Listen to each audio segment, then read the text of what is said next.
როდესაც სიძიპინი აირჩიეს კომუნისტური პარტიის გენერალურ მდივნად 2012 წლის ბოლოს მას ჰქონდა ძალიან შთამბეჭდავი ისტორიული საპროგრამო გამოსვლა, რომელსაც ერქვა ჩინური ოცნება.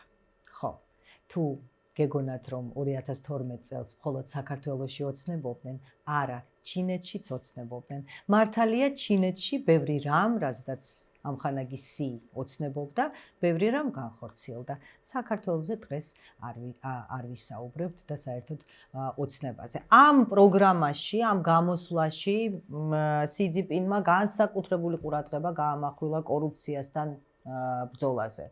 უფრო მეტიც, მან განაცხადა, რომ ჩვენ უნდა ვებრძოლოთ როგორც ვებხვებს, ისე ბუზებს.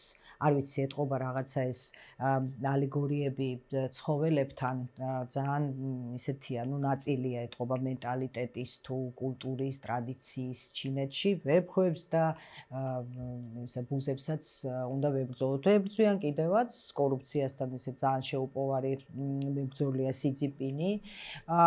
ძალიან სერიოზული წმენდა განხორციელდა პარტიულ აპარატში.